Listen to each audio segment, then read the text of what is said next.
first of all, I'd like each of you, of my panelists, who you are. Hello, I'm Susie Miles. I'm based in Manchester. I'm currently leading on equality, diversity and inclusion in the university. And I think Marion's going to say a little bit more about how we met in her piece. Is that enough information, Marion? Yes, I am. Sharon, if you'd like to say who you are. Certainly. I'm now retired, which is wonderful. Based half the year in Cambodia, the other half in Portugal when I can travel. At the moment, I'm at the base of the Kulin Mountain in Siem Reap in mid Cambodia on a very wet monsoon day. My background is development, predominantly in the healthcare sector, in Africa, India, and of course, Cambodia, Myanmar, Burma. Okay, thank you. Thank you, Visakha. Next, please. Good morning to all of you and good afternoon. I think good evening to Cambodia. Yes, I'm Visakha Dharmadasa, heading the Association of War-Affected Women in Sri Lanka. And I'm really privileged and it's a pleasure. I'm really looking forward to learn from all of you, especially the diversity and the inclusion, because in our work, it's very important. So really looking forward. And Sally. Good morning, everyone. Good evening. I'm Sally Lloyd-Evans. I'm a human geographer and I'm at the University of Reading. And my background is all around community development. So I also have a bit of an international development past. I've worked in Latin America and the Caribbean, but I now work in the UK. And I use a lot of the methods and the participatory action research methods that I learned about when I was working in Mexico and the Caribbean to actually work with communities in the UK to address social justice issues and inequalities. And I'm also the university's public engagement with community research fellow here as well. So it's really nice to meet you all.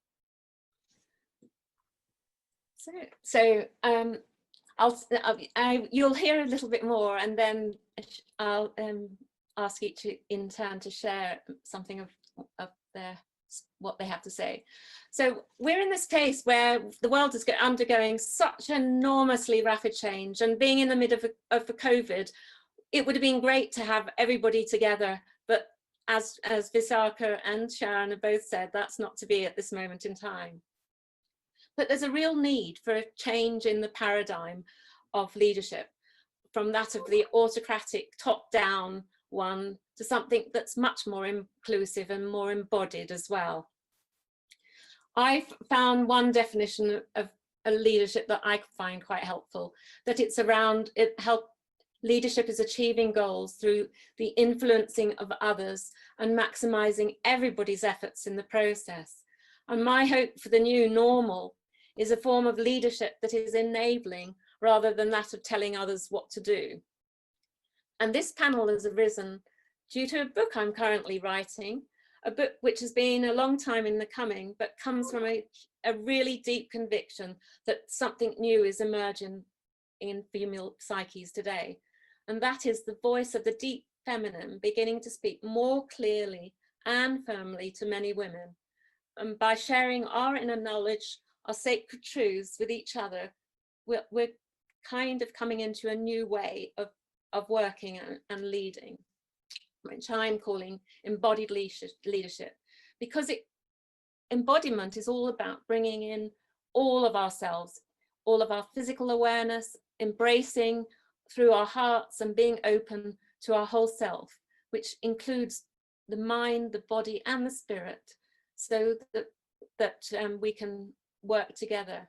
And it goes far beyond the old paradigm of leadership, and that's what we're sharing a bit more of today. And these women that I'm sitting on this panel are really remarkable women who've made a huge difference in the world. And in the writing of my book, I've interviewed in all 20 women, and these women are some of those. They're people who I've met during my career. Sometimes some of them are authors that I've been influenced by, and others that I've known for such a long period of time. Sharon, for example, I first worked with when I was a teacher at Imani School in Thika, which is in Kenya. And it was during this period that she established Mary Stopes in Nairobi. I also met Susie around about the same time. She was teaching in Swaziland, and we were in Mombasa together. Visakha, on the other hand, she was my Sinhala teacher when I was working in Sri Lanka. I was then doing research for the London School of Hygiene on tropical medicine, and looking at children's nutrition in the Saivardaya run preschools. We became really close through these huge civil strife that was taking place at that time with the extreme right JVP. I'm not going to try and say JVP, Visakha will explain, and the government. Ali, who is not able to be with us today because she's not feeling very well, is somebody who I've danced with many a time, and who is an embodied mindfulness practitioner, as well as a teacher and mentor of movement medicine. And finally, Sally is, as you say, is a professor of human geography at the University of Reading. And we've had many a discussion on the importance of community over the course of the time that we've known each other. The flower that I have on the screen here shares some of the themes that have come through from the interviews that I've undertaken, and each of these ladies will be sharing a bit more on some of those in this plenary. The following quote is from somebody else I interviewed. Her name is Judy Brown, and she is a leader, a teacher, and a poet. And she also used to be an academic, and she still does quite a lot of work within academia. And I thought it was an amazing way to start this session. The future is already present, it's just unequally distributed. Our task then, as leaders and teachers, is to be aware to the small and early signs of the future, unequally distributed as it is. We need to be awake to any of the signs we want to create, the future we long for, which is given the unequal distribution, sometimes in short supply. For me, the future that I'm hoping that we can all create together is one that is more caring, compassionate, more connected, less competitive, and where we have our communities at the center of our lives. And so now I'm going to ask Sharon to share a bit with you. Mute. Thank you very much, Marion, for the introduction to, and for laying out what it is this panel is hoping to achieve. And I'd like to start, I think like we all would, on the life story that you have helped us to create. It was the first time that I actually wrote down anything about my background. So it was very interesting to do, and I thank you for that, Marion. So I'll start really just covering the things I shared with Marion, and I hope it's not going to be too tedious, but let me start. It's rather odd when someone starts with, you know, I was born in, but I actually think it's part of the story. So I will say I was born in the northeast of England into post-Second World War Britain, where rationing and going without was everyone's burden. December 1949 was cold, but Mum described it as a bitter winter. She was housed with my big brother Paul in a camp for internally displaced persons. That's important to me because I've worked in such camps in latter days and the recent past. Mum talked of my first Christmas with resignation, a stoicism that would describe her ever-present reaction to life. Her Christmas feast that year was an egg. And she would note it was fried and she was very grateful for it. Thank you very much. She had been banished from her parental home. Getting pregnant to a married man was too shameful for our Calvinist grandfather. So he sent her out and told everyone she died. And these were the days before widespread access to contraception. Of course, unprotected sex led to unwanted pregnancy. I did ask Mom if she ever considered aborting me or any of us, but she put aside the idea with the words, "Oh, it's much too dangerous," as if going on to have 11 pregnancies was not. And that was because abortion was illegal. So I came, her second born, screaming and scrawling into the world. I was apparently so ugly a child. Mum showed me to no one but the district health nurse. Being illegitimate in the 1950s was shameful. So I learned to exist in socially invisible spaces, the spaces occupied by the unrespectable poor. Our spaces included the courthouses, the welfare office, the jumble sales, and the charity boxes delivered from the churches we ever attended. Certainly, we were the only family I knew that had no grandparents, aunts, or uncles, no cousins, no family except ourselves. But there again, there was soon enough of us. Telling people about my family is a bit like repeating the liturgy. There was Paul, me, Terry, Sean, Patricia, Dion, Gavin, Colleen, Maura, and Siobhan. We lost our mom and Siobhan, the youngest of us all, in 2016. And so grief became another space that needed to be negotiated, navigated. Back in the late 1960s, I was actually lucky enough to get a chance of attending a sixth form college for pre-nursing. Mum had been a nurse, and even then, I knew there were few routes out of poverty for working class girls. But certainly nursing was one of them. The other was teaching, but I was not, certainly at the time, educated enough to take that route. So off I went to pre-nursing at the South Shields Marine and Technical College. I was really excited about meeting the Marines. I didn't meet too many of them. They were doing all sorts of interesting stuff, but we didn't cross too often. But it was where I was able to gain enough certificates to enter nurse training. And having a career in nursing was also going to be my entry point into development work. Dave, my husband, who I met at college, had qualified as a maths physics teacher, and he was eager to work in foreign lands. Back then, teachers were recruited by the British government for developing countries, and he was selected for a post in Kenya, where I, many years later, met Marion.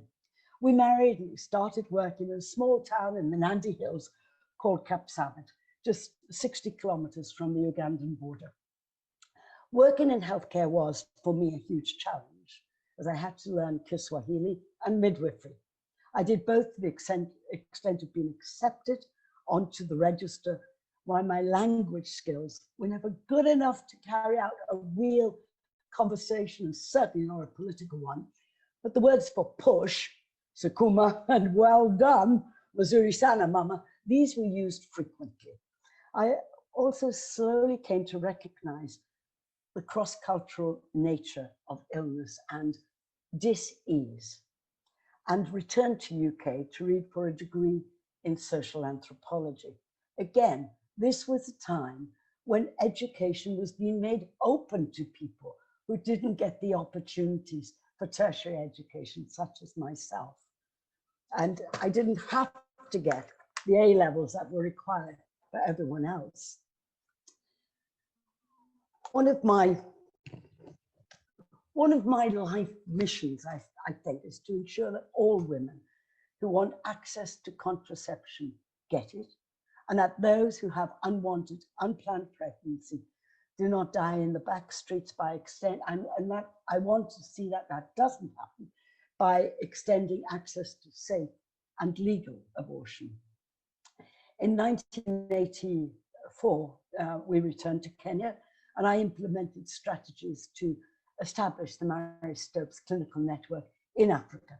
It took 8 years to train and develop medical teams in order to expand this network across East Africa.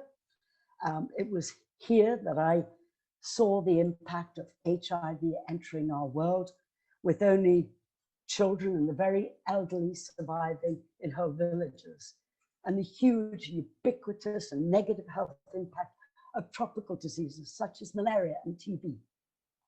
I should also say these are diseases of poverty too. I also lobbied successfully to change the law so that clinics would be able to fully inform the public of where they could get much needed services. And what we talked about was full access to contraception and safe delivery, as well as access to fertility care, fertility inputs if required. In late '94, I was asked to go to Rwanda on the cusp of the genocide there to provide healthcare to the Tutsi women who had been held as wives, and in many cases gang raped by their Hutu neighbors, the same neighbors who had killed their husbands and children. It was pretty scary, as this was August the 3rd, just 18 days after the last reported public slaughter. But I was determined to go. It was an opportunity which I took, as I saw it as one way I could help to make the future a little better for some of these women. One friend at the time said that was courageous, said that I had embodied courage, courage to see up close how evil we humans can be, courage to walk amongst mass murderers and the survivors of mass murder, courage to look for hope, and I found it in the hands reaching out to help. We must always remember in conflict, there are people there helping too, trying to stop it. Just like in humanitarian aid, the first responders are the neighbors. That's who responds in a humanitarian aid complex situation.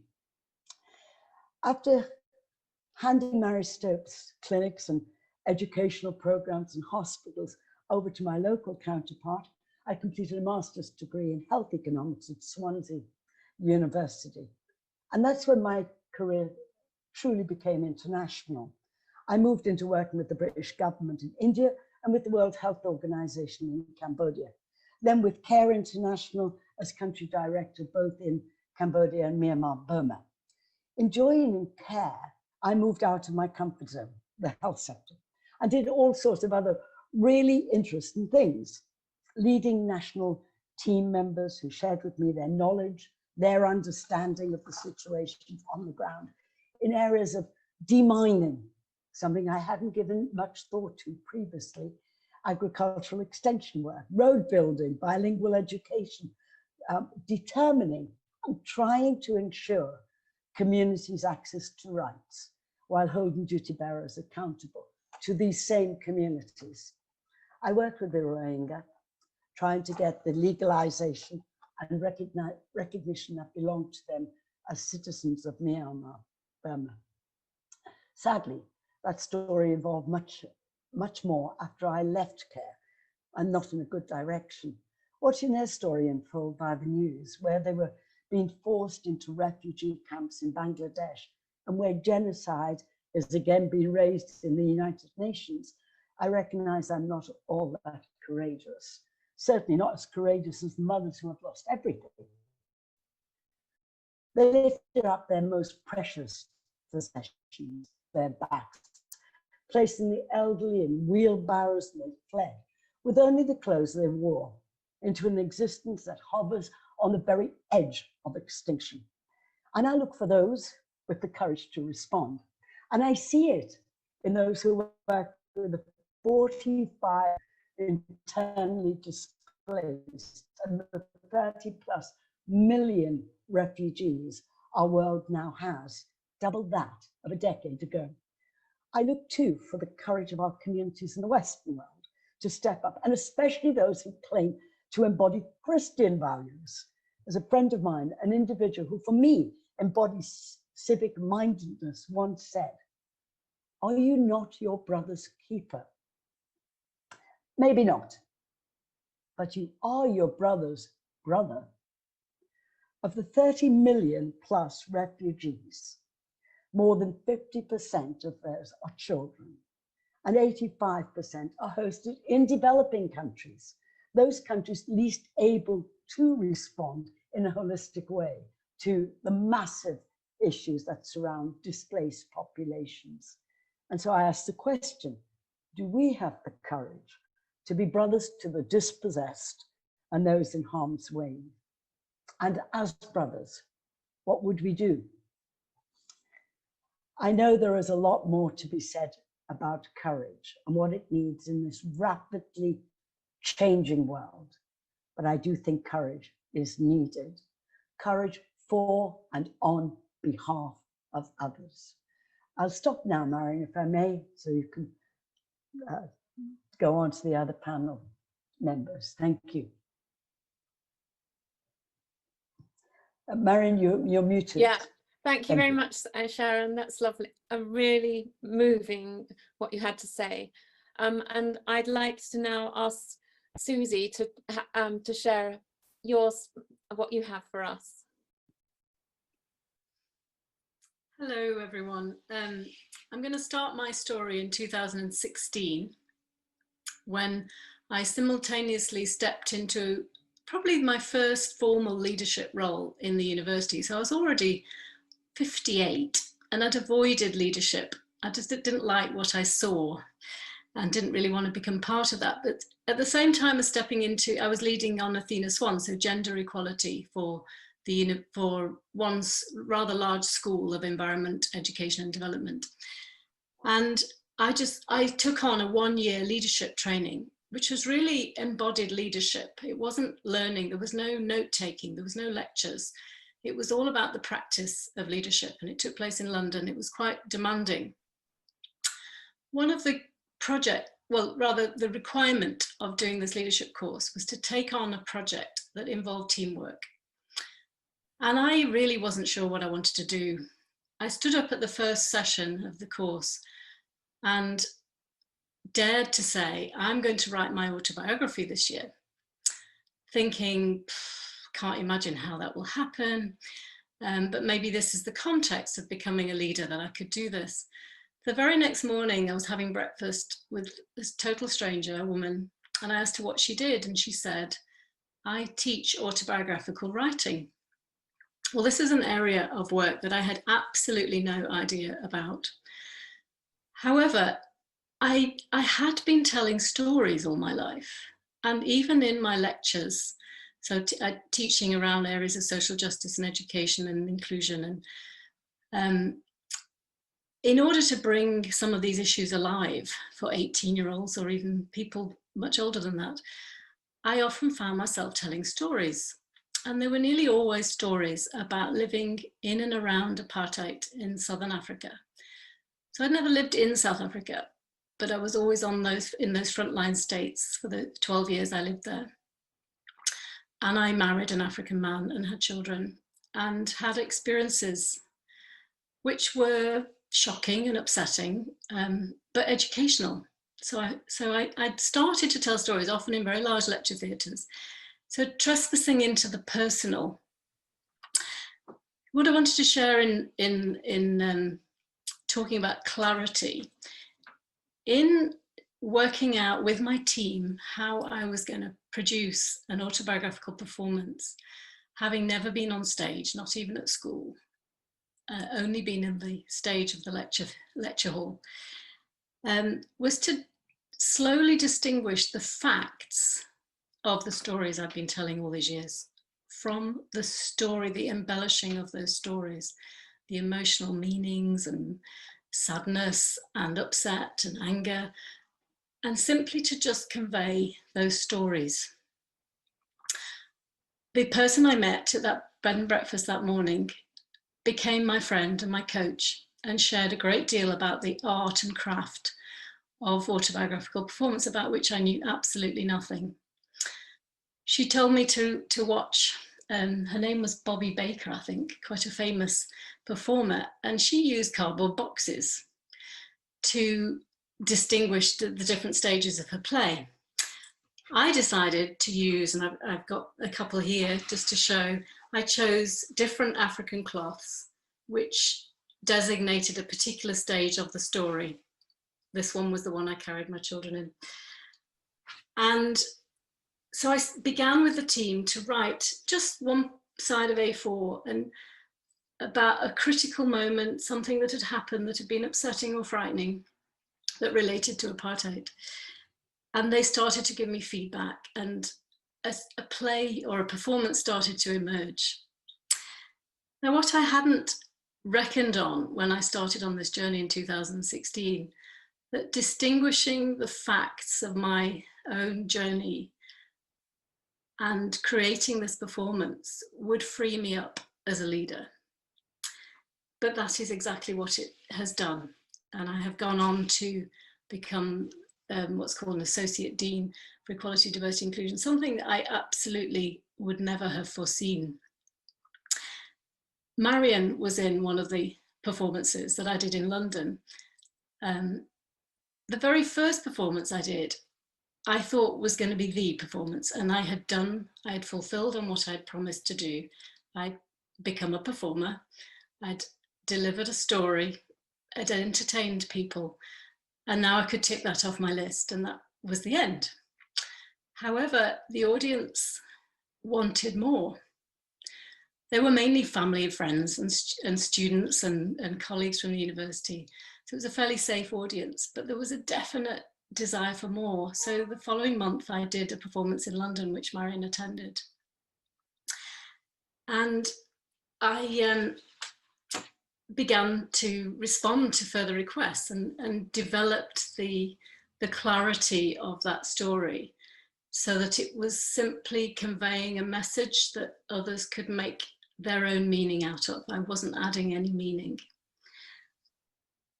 Then a couple of years ago, I started to explore the possibility of comedy. Now, I brought a great deal of significance and seriousness to what I wanted to convey in these stories about apartheid.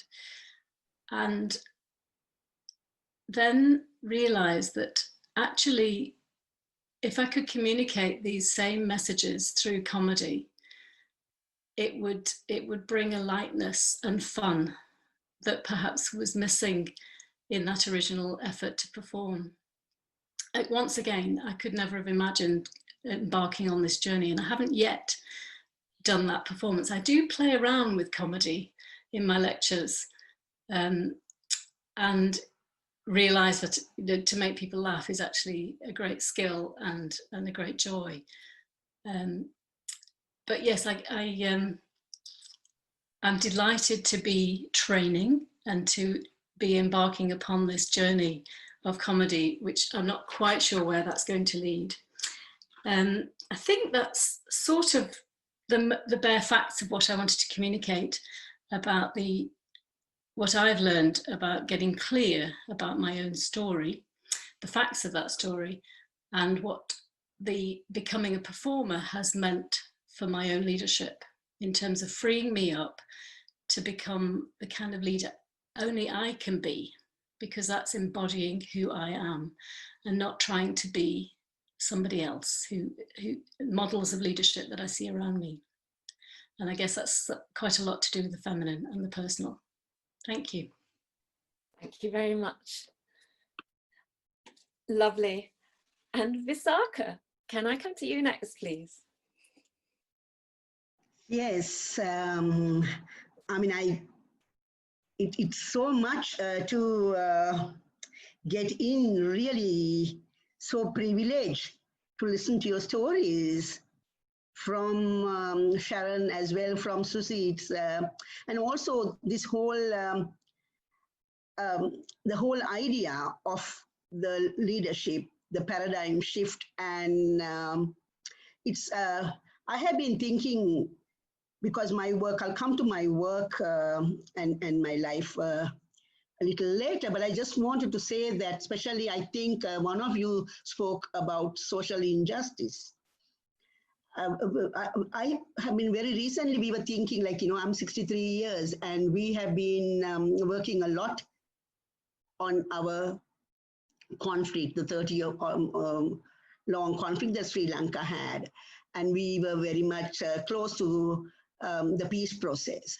But what I was thinking is, like, you know, we, all of us who were there at that time are getting older.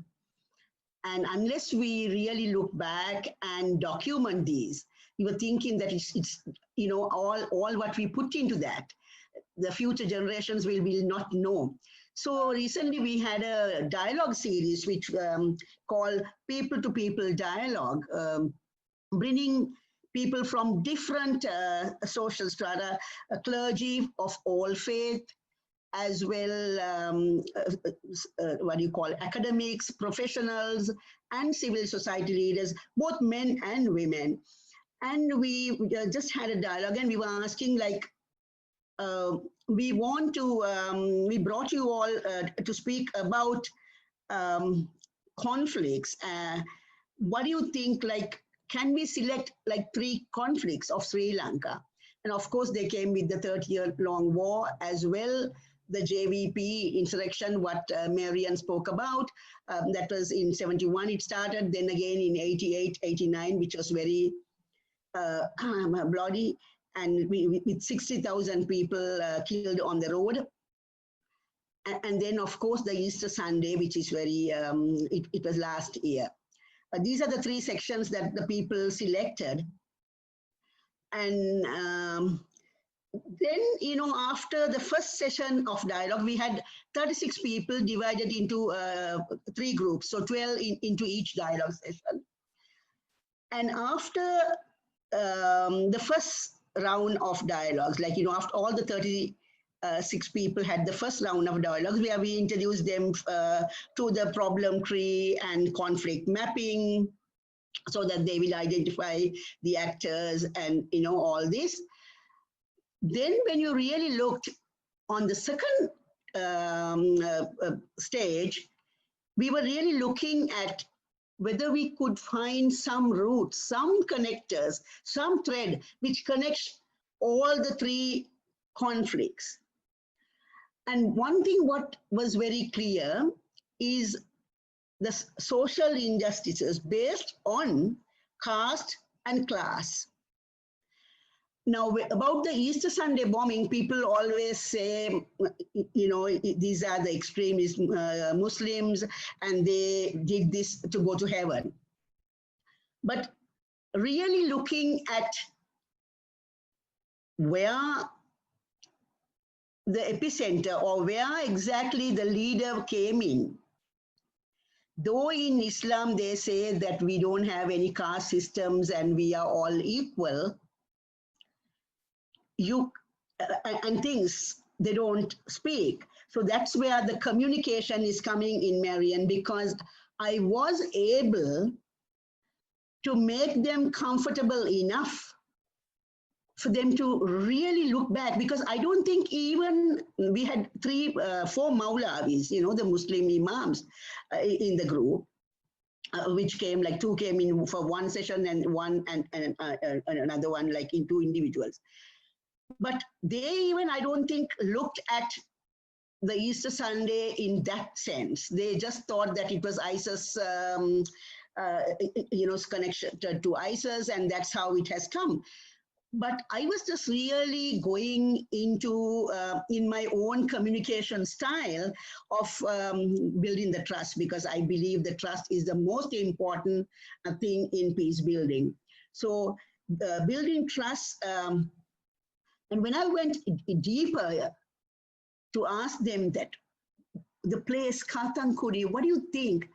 I asked, do you all like have relatives there?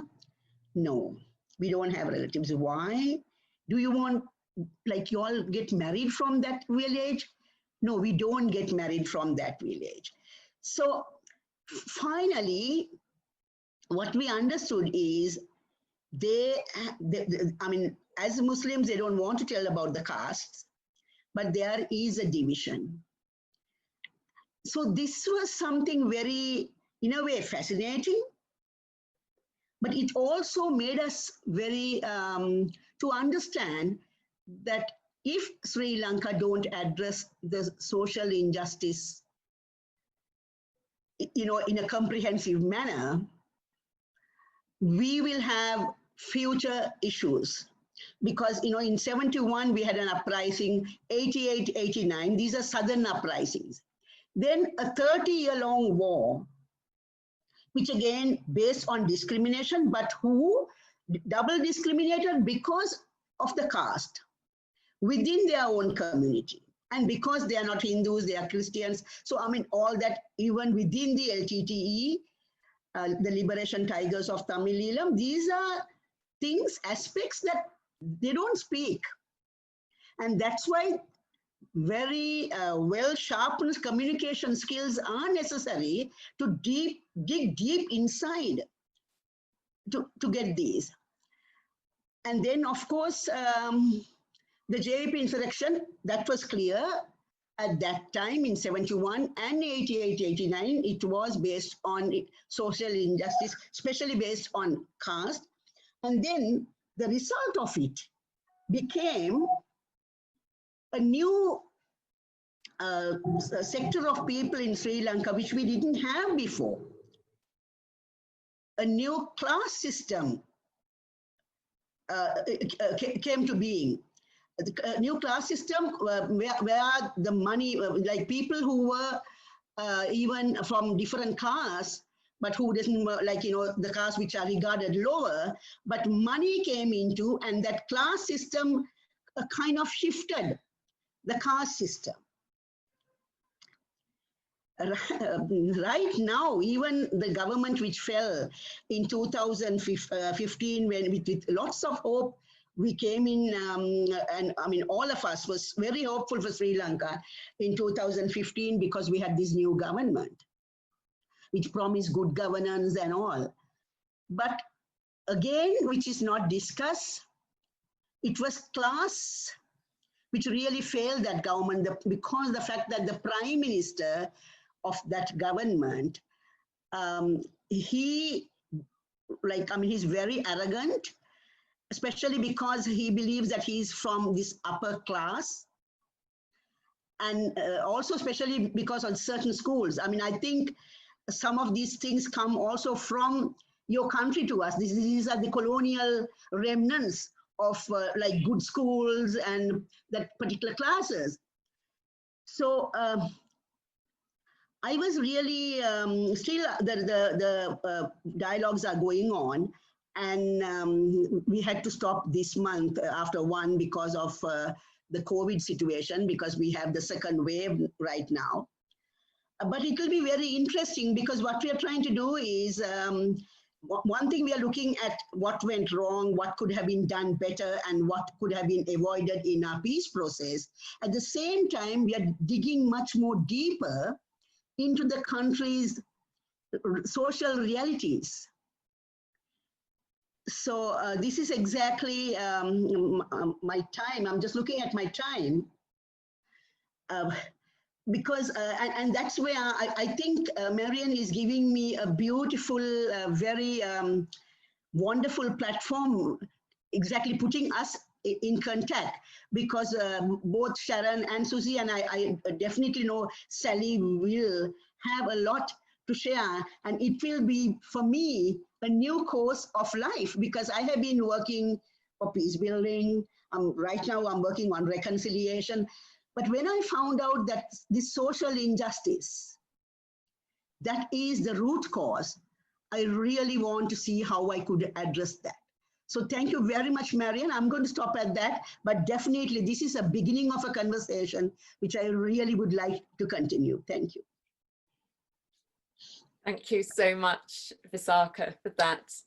And now to bring Sally into the conversation as well. To share about a part of her life. Thank you, everyone. I don't know how to follow some of that. I never actually thought of myself as a leader. So when Marion said, oh, she'd like to interview me for the book, it made me reflect on my own story and what I do. And the theme that I think has come out of this for me has been around commitment. and what that means. So my story probably starts when I was about 13. My dad was an engineer and he used to work in Latin America. And I remember him coming home one weekend and saying, I was the eldest of 4 children, never been abroad in my life, saying, right, we've got this amazing opportunity, we're all going to go and live in Mexico. My mum had never been away, none of us had been on an aeroplane, but he was saying, this is amazing. And in those days, this was 1980, it was still quite a rare thing to do. So that was the start of my journey. And I had the privilege of being a teenager in Mexico City, in this amazing city. At the time, it was the biggest city in the world, and it just completely changed me. I left a small village in Buckinghamshire to go and live in this amazing, colourful, but highly unequal city. And for me, I was so amazed by the role that communities had in working together, particularly women, powerful women, cooperatives. I think particularly because of the lack of the state in many ways, they were kind of creating things themselves, right? They were creating education, schools, and access to healthcare. And I became fascinated by the informal economy, all the other work that people do, the street trades, much of it, again, led by women. And we had an amazing geography teacher. I was very lucky. Okay, I did go to an international school, so in that sense I was quite privileged, you know, but we had an amazing geography teacher who used to take us out on field trips, and we used to go and live in different parts of the cities and see different settlements. And from that moment, I wanted to understand more. I wanted to learn more from the different ways that different communities around the world work together, collaborate to tackle issues that matter to them. I came back, I returned from Mexico, and for me, geography was a subject I was really fascinated with, really interested about place and how place matters. So I went and did a geography degree, and from there, I decided that I wanted to pursue research further. So for me, knowledge is powerful. I think, knowledge can be misrepresented. And if communities have more knowledge and they have the means and the tools in order to tell their stories, act on their stories, and enable them to use some of that data and the knowledge that they know in order to access services, for me, that's what I wanted to find out. So I then went to work in Trinidad and Jamaica on the informal economy, and to actually learn a little bit more about those participatory methods, action research on the ground that enables communities to actually fight for justice issues that you've all been talking about, access to services, work with policymakers. So that was my PhD, and then I returned to a job at Royal Holloway, actually, to start with, and then I've been at Reading a very, very long time. So for me, it's always been about the methodology, and I'm really passionate about enabling communities to actually collect that data and that knowledge that enables them to have a place at the table around sort of decision making. I've taught geographies of development for many years, and I suppose I'm a bit of a cities person. I've taught gender and development as well. But what I started thinking about when I was teaching, and I was teaching about Latin America and Mexico, and my experiences Jamaica and Trinidad, was about the inequalities that surrounded us in Reading. So we live in Reading as a city, like most universities, we are kind of bordered by some of the most deprived, disadvantaged communities in the southeast of England, communities that never got access to the university, that never even came on campus. And so I started thinking about how I could use my learning, the experiences that I'd had in actually working in the UK and tackling some of the everyday injustices that are happening in our towns and cities, particularly access to education. And then the next part, so I guess I was so I started working with a lot of charities, and I would just work as a volunteer and say, well, I'll help, people would come to me and say, can you help us do some research on all kinds of things, right? We want to understand about the needs of local refugee families, or let's think about young Pakistani women's access to education. And again, it was always around enabling local people to do the research themselves using these kind of, and often very creative methodologies. So I'm a big fan of art and film and photography, using giant Lego blocks to kind of build something. So, and then about 7 years ago, it was a very sort of life-changing moment for me. A group of local residents came into my office at the university and said, we hear that you kind of help people sort of do research. They were part of a project called the Big Local. Now, the Big Local in the UK was a project where £1 million, it was a scheme by the local trust, £1 million went straight into the hands of communities in England with the idea that it would bypass the usual actors, and it would allow communities to think about how they want to make lives better for the families in so-called sort of disadvantaged areas. And they didn't know what to do with this money. They had an idea about the kinds of issues that mattered to them, but they wanted to do sort of a project. So we talked, and you know, rather than do a traditional kind of university project where we send loads of students out to collect data, we talked about actually training up local residents, local young people to do the research themselves. And we'd pay them as well. So that's how we used the money to do that. So we called ourselves the Whitley Researchers. It's an area of Reading. It's in Whitley, in South Reading. And we recruited and trained up lots of local residents, many of whom had no formal qualifications, didn't really know what research was about, but they knew what they wanted for their communities. They had their own stories that they wanted to tell, and they felt marginalised and not listened to. And it all started there. So we started doing some research on transport. And gradually the kind of scheme developed. We used lots of participatory methodologies. And in 2015, the community group took that work to the local council and the local bus company, and they showed that their community was unable to get access to the hospital, to college, to all the important things that they needed, because the buses went around their area.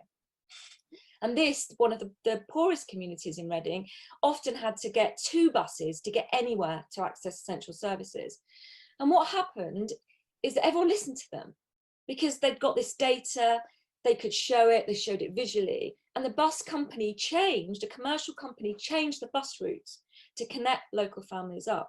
And that was a really powerful moment. And from then on, this whole idea of local community research grew.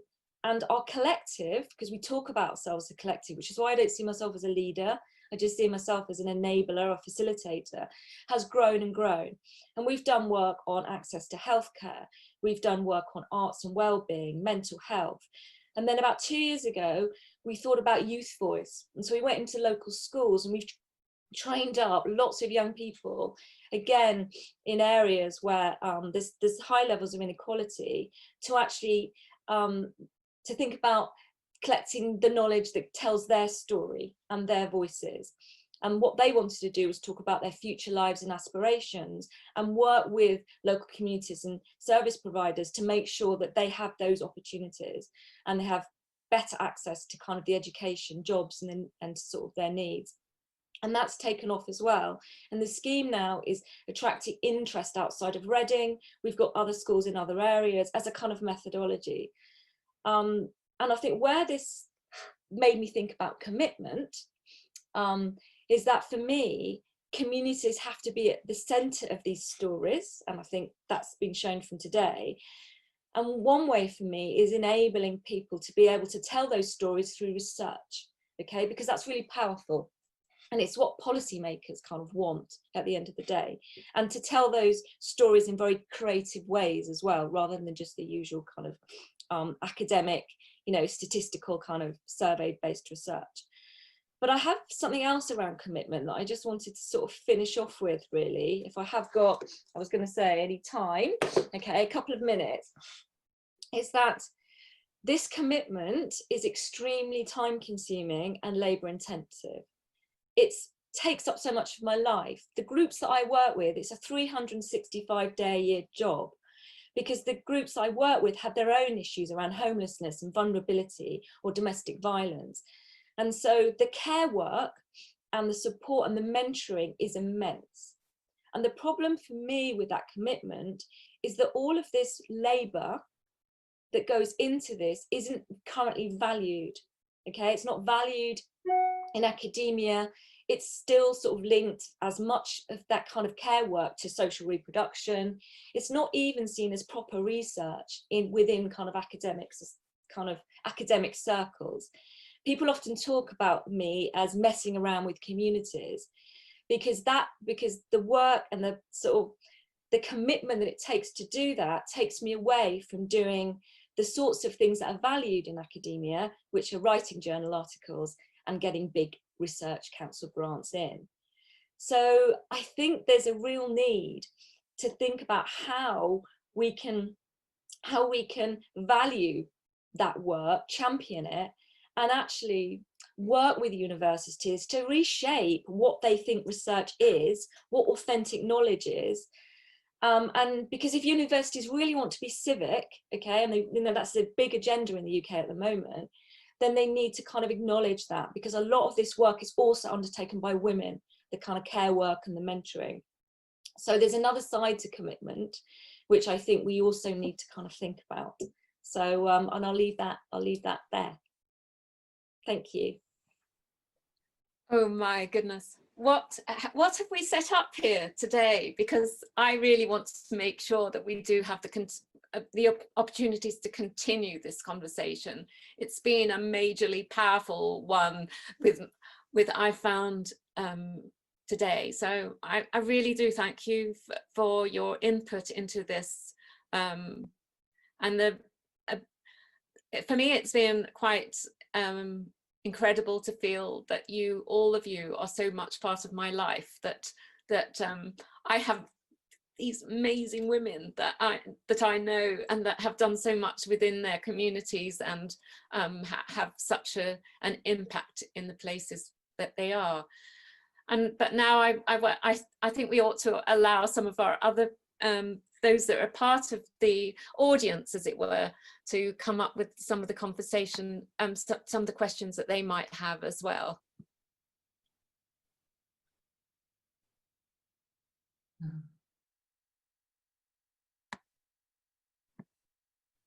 So do feel free to take off your selves from mute and ask questions.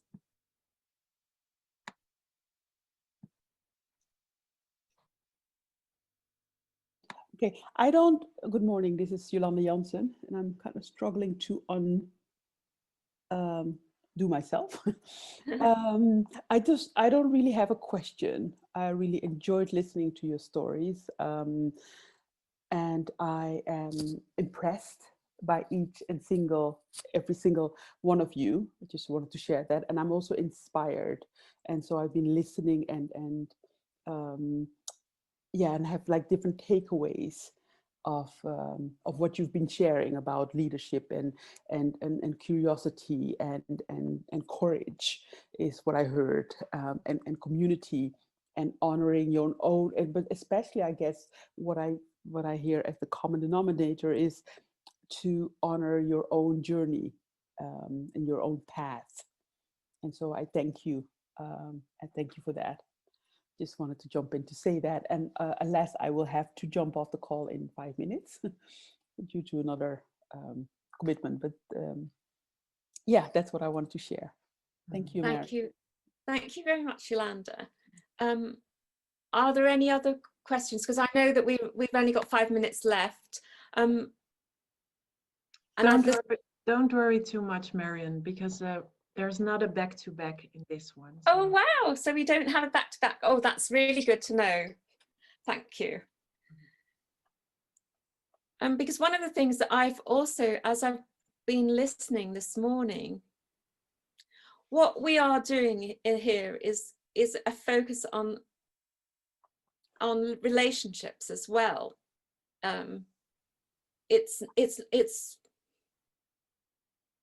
And it brought to mind one of Brené Brown's, what she had to say on relationships as well.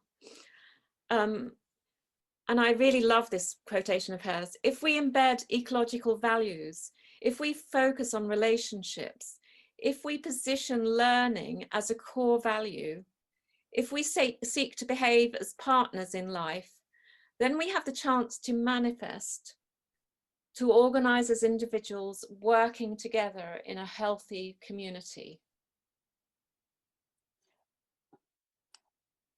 I would like to add something to that, because that is my question. That's my core question, because I'm on the brink, I'm on the edge of stepping into my leadership.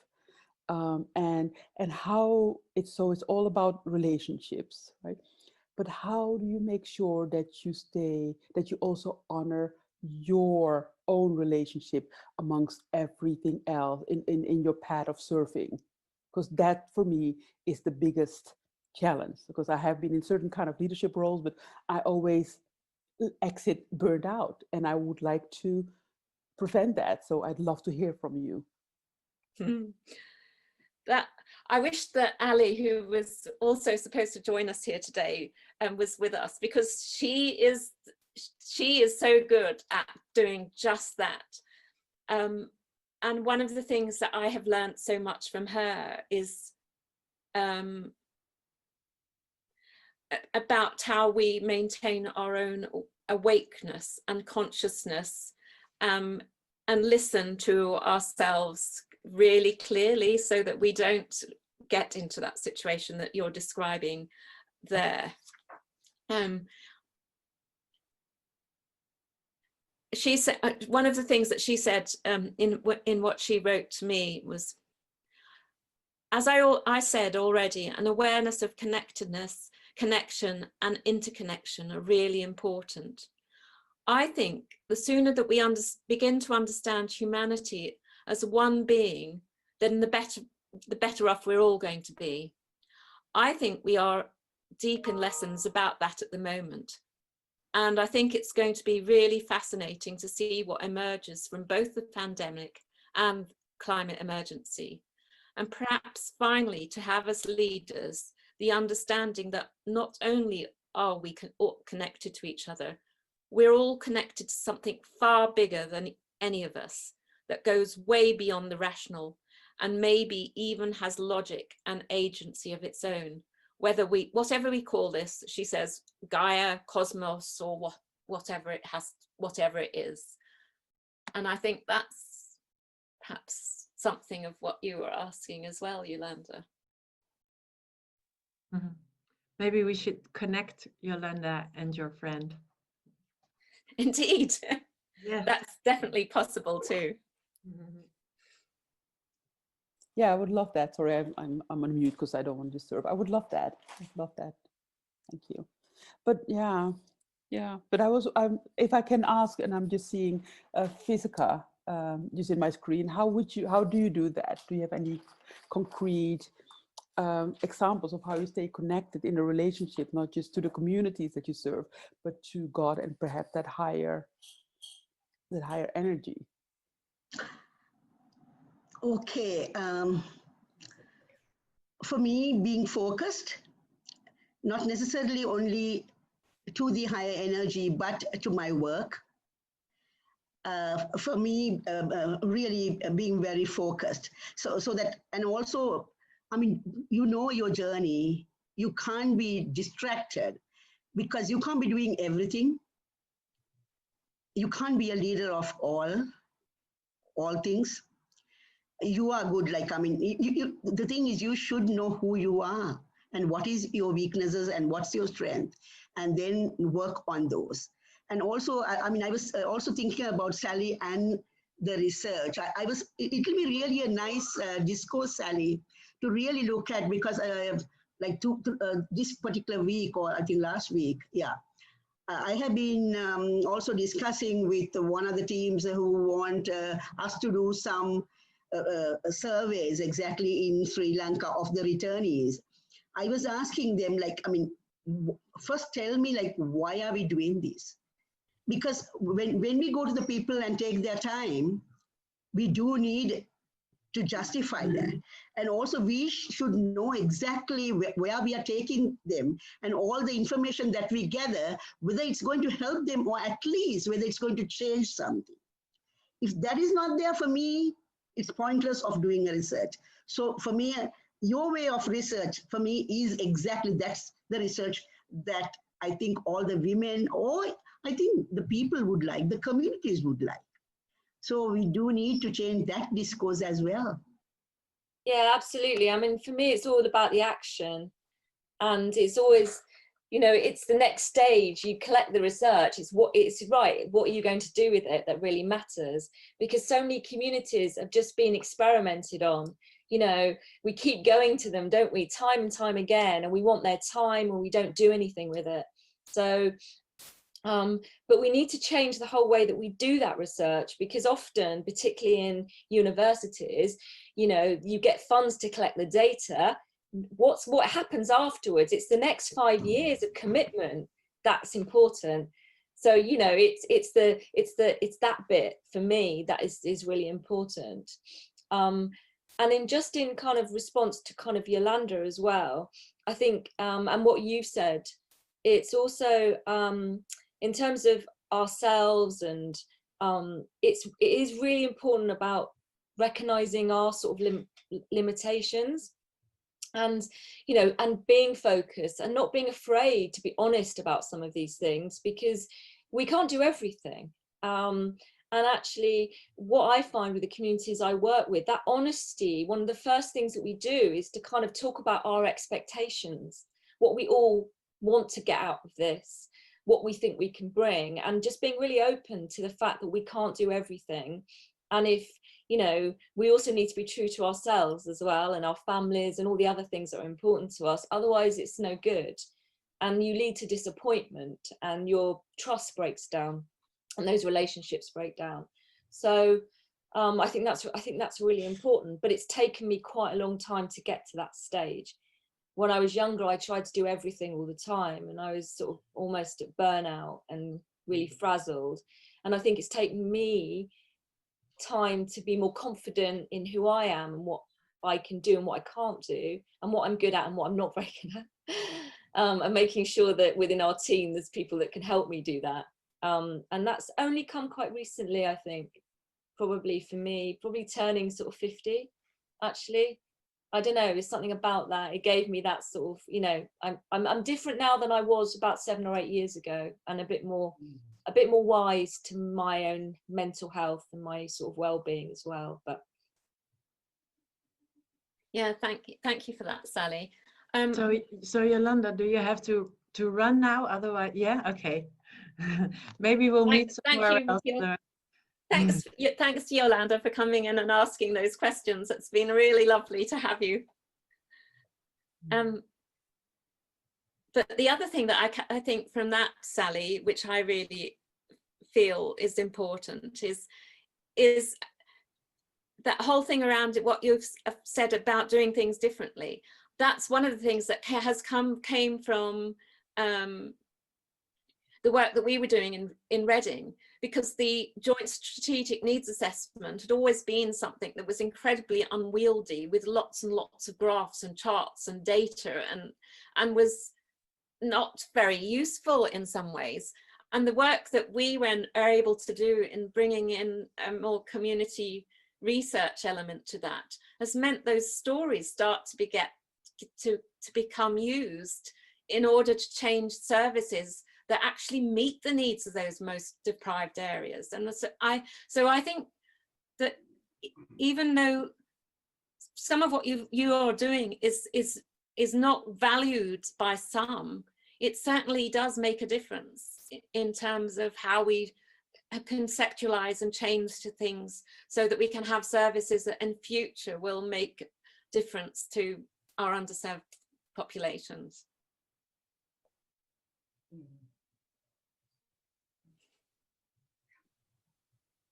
So I just can't believe that this has been, thank you so much. And it's been really lovely to have you, Hester, as well, as part of this, listening in to this conversation. I really, really enjoyed it. And I don't know, on so many levels, it connects, though I have a really different background, but I think, so I am a trainer in storytelling and presentations. Normally I'm not a tech person, but it's so, for me, it's so special that coming from these very different backgrounds, that these stories are so empowering, even though we do different things. They really, I really feel fired up, or I don't know, it's just really,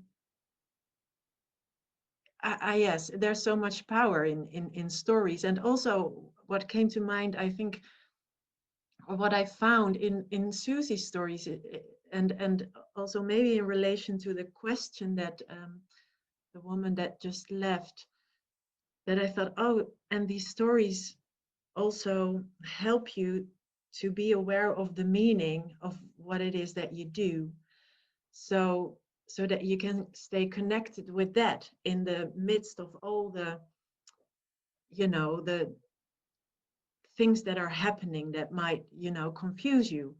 So yeah, that was again insightful for me, even though, you know, this is my league. So thank you so much. Thank you for that feedback, Hester. I'm going to have to go now. So it's been fabulous being with everybody, and yeah, so many more stories to tell. Huh? Yeah, Look forward to the next one, at Marion and Hester. Yes, well, we'll definitely have to get together again soon. Yeah. So Yes, yeah. thank you very much. It was Thank you.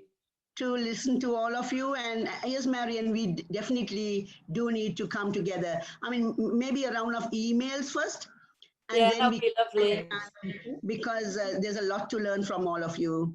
Yeah, Thank you. it's been a lovely way to spend part of my Sunday, actually. So, and listen to everyone. It's been great. And yeah, please, yeah, let's do it again, please, Marion. Okay, thank you. Thank you, Marion. And yes, and thank you so much, Hester, for your technical side of things, even though it's not within your comfort zone either. And thank you to everybody else who's been listening in on the conversation.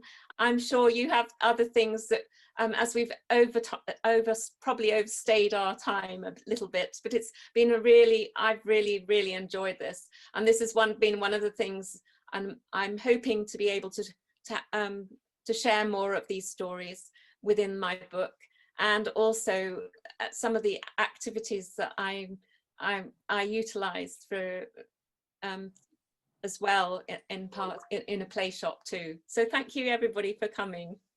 Yeah, it's lovely. Thank you, Marion. Thank you for organising, Marion. Thank you. Bye-bye. Bye. Bye.